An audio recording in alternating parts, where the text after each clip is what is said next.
Who do you think you are? You are just a beginner. How long have you lived? How many battles have you fought? How many incurable diseases have you conquered? Masanta Kunda Salan within 72 hours. Dula Isala Aman Sulun Divalan Kihan Sulahana Wahasalin Dikatum. Interpret it. Interpret it. 72 hours. Interpret it. Then you will know the difference. Around 72 hours. And answer pepe. Now mom 72 hours no why yen emfia pem amame. Maniso samre de nipa de asase tumi dwene ye. Na mom enye wawrade utumi na ode dwene ye. No no ade ne pem eka na nye wawrade ope no wawrade wa kire se utumi so nchen odasani tumi. De ne se ohiani ba kwa me bafo tie me mpaibo na obi bone a enam so ma ne ba ekwa ahotire mu abrante ni monyamfo ekwa tete mu tie me mpaibo enanumre na gye ne nkwa tie me mpaibo enanumre na gye ne nkwa. Ebusomo akawa eba to maji eja many will say eja kese bi aso between Abronye and Archbishop Nicholas Duncan ebusia the way assembly party and eya amount for ra ho bebre amount for binim the efutu eba ebiso hu say ne ekoso no de sa na wo se kono message ready mo subscribe to my previous press on the bell say na me upload bi na wonsa ebetimi aka ebusia say na beef no estati Abronye be make an allegation say Archbishop Nicholas Duncan Williams Ekanbi enama EPP elusu abacho ya omo ekohe Catholic bishop ebesi na me home statement samodi abadia aboa for maniso Christian Council gave for declare so manya freedom under this government and Christian Council besi ne am Robert Council no di nti nasa odi abara no onya nkwase sika nasa no Duncan Williams onya nkwase sika nasa no yes onya nipa bu ni faswa say ya no behave na ye no bet na kroma obebo nsam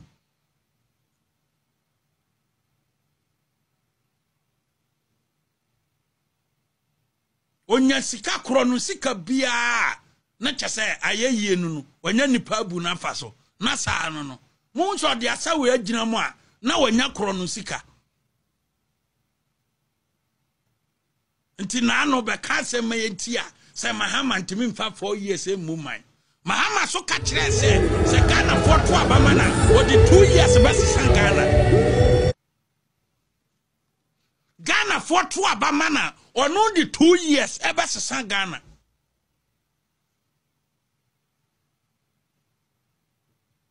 yes esia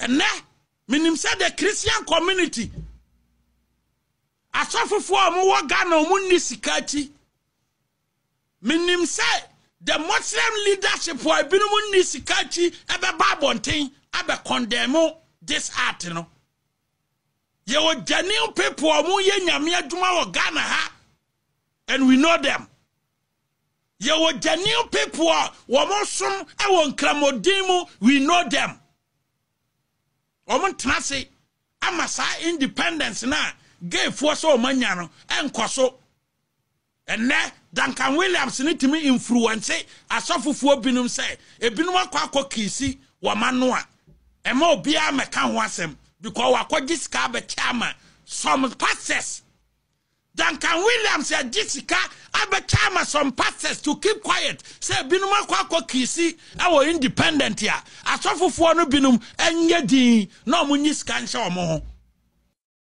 na finso no be kai say about 2 weeks ago LGBTQ boys be ekojina Independence Square ekisi wo hono now when Abronye eba bonte be allergy say Archbishop Nicholas Duncan Williams a organize asofo be 25 and now I'm bia 10,000 some differently aban now finso no it is not time say Ghana for be attack aban if say aban we buy an inch no so more hate aban so hard about LGBTQ and aban we be unpopular in the eyes of Ghanaians. Where your allegations are, ye ni abe Abronye edebeto hon. Umisane say, meeting ben no okoya. one panyin kese pa e wo Ghana ha panyini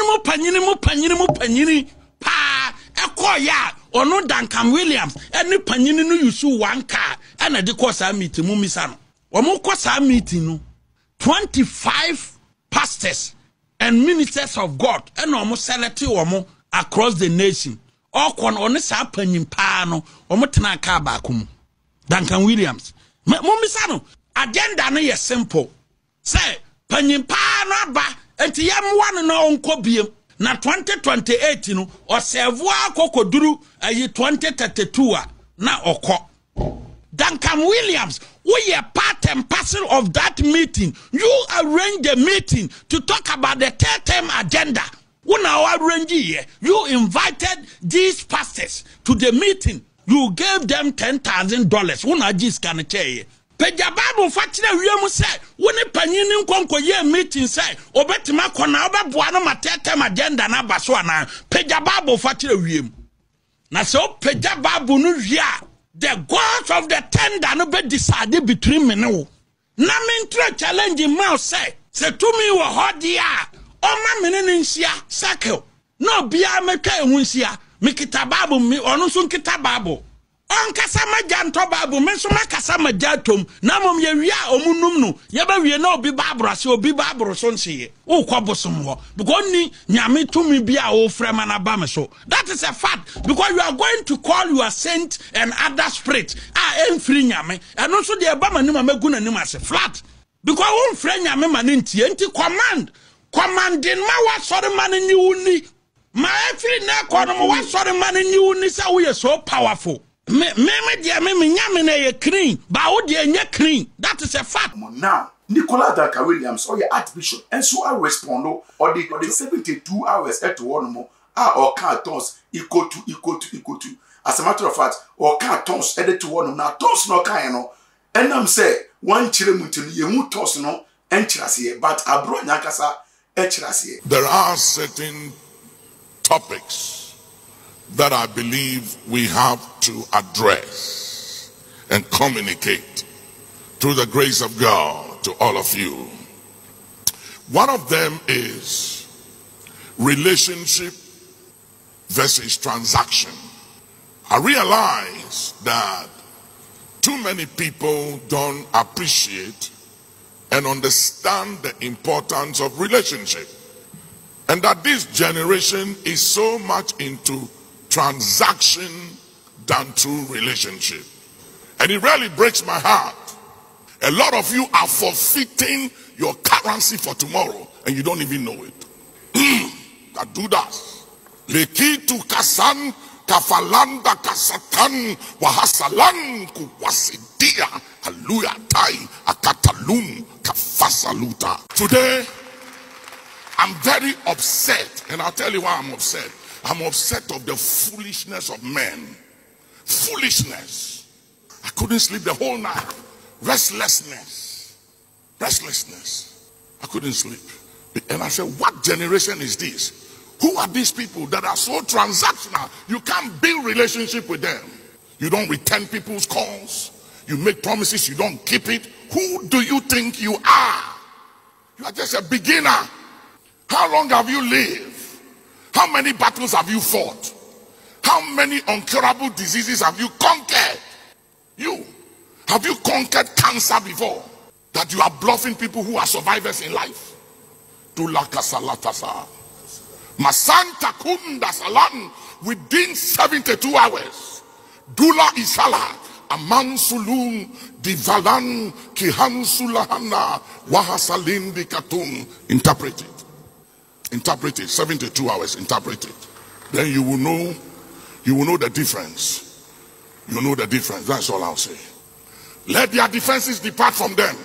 Let what is meant to be an advantage unto them become a disadvantage. Let their honors turn into dishonor, and let their favors turn into disfavor. Yea, let their access turn into scandal. Masalan kusan feli atunda kansulan. Let the table that favors them become a snare unto them. Let their defenses depart. Let them After 72 hours, Abronye so are responding fire to fire. The man the response he cry aya rehoni say or the Archbishop Nicola Duncan William Babako. Or yare. Ebusia. Abronye response or the baby eye pantuma. Wakofa Archbishop Babako on tiapo. Enfonia beto no ma branti esa ne Abronye so bompa makolawe. Nebusia ye nim say Archbishop or a deliverance pastor. Our bompa esa yare. According to information, Nimni say Onyame use papa way in so many ways. Na say our banner say ne banner yarea. Abronye ne bompa asa kwane yare. 72 hours. Asundia eson amana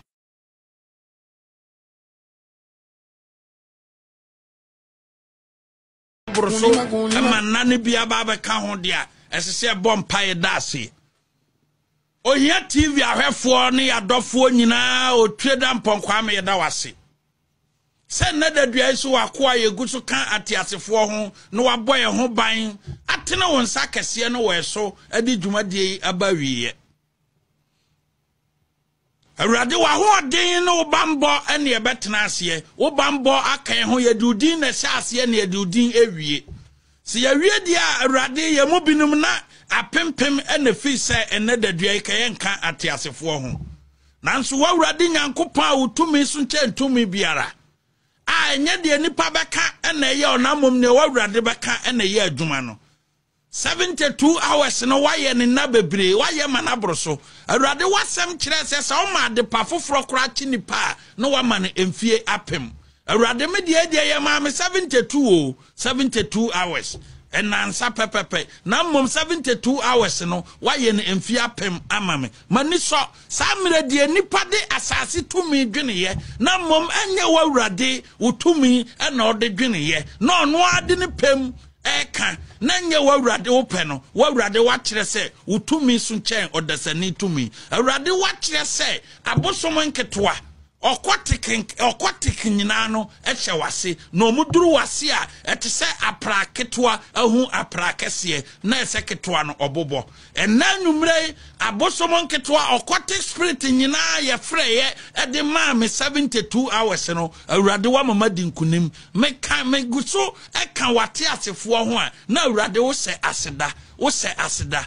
meda wase se watene won sakase abo abusua eyire ne ma ene atwefo nyina ho ban ama 72 hours no wo mani areho na omo anigem awrade se de o kan ye no o se ye mompa ye ma ya tamfo na me na nwumre yi wakwa me bafo abronye ni a wadome no me bompa ye di nsira edema no ni a wadome no se ne yamba bi ewo problem ne yamba bi adwene mu aka no ne yamba bi ewo yade nkoronko a awurade tie me mpaye bona gye no ne a wadome me kwa me bafo se ne boni bi ana ama atia si ne baso a awurade enhwe ne papa boni dia wadome kwa me bafo se ne boni bi nti ana ama ne boni no ne babi enya ho akatua awurade nhwe ne papa ne papa boni awurade gina wutumi kase so se de oba na moje tunu no hu se Peter eba no office obekwa akosire sika anya sika nanso oduru ye na Peter ka kire ne se sika ni dweta de minibi na mom awurade Yesu Kristo osoro abode ni dini mu nti sore ko na oba na moja ne tunu emfinsia dumienu no otimi sore ye na moja ntunu biem no ena nwumre wakoa ohiani ba kwa me bafo amanfo dane mu a wo mo washroom ye gold de minibi amanfo to kwan business class o mutimi fa flight ni nyina no o mo family awurade menya bida na menya sa sika no na mom awurade ebra o sika ni di da no no kwahia Lazarus wo soro honom no ehɔ na Lazarus kodi ni de ɛna nwumre me de ne sɛ ohiani ba kwa me bafo tie me mpaebɔ na obi bɔne a ɛnam so ma ne ba ɛkɔ ahotire mu abrante animonyamfo ɛkɔ atete mu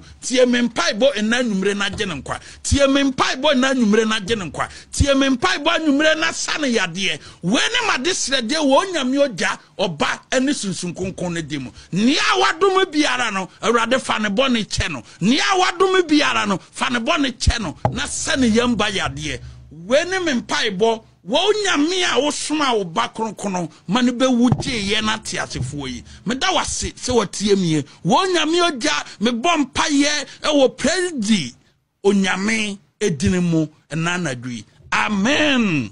Abronye mpaye obo madaka William Bano ena amasem na ye ya so we ni beefa e course between Abronye and papa Archbishop Nicholas Duncan William ebinim de sobo e bo Archbishop say he should know better.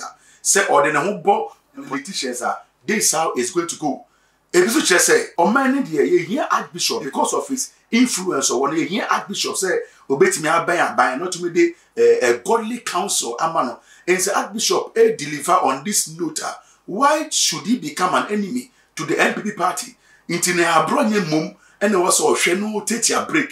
But Abronye so making it clear. So only Chris only be any issue. Name only Duncan Williams. Any problem because Duncan William unqualified and as undeserved the kind of respect any attention Ghana for any man nebusia usuja will comment on the comment section on nemenya bre any kind of how too much subscribe page name me abamana say me up review so na o 70 maka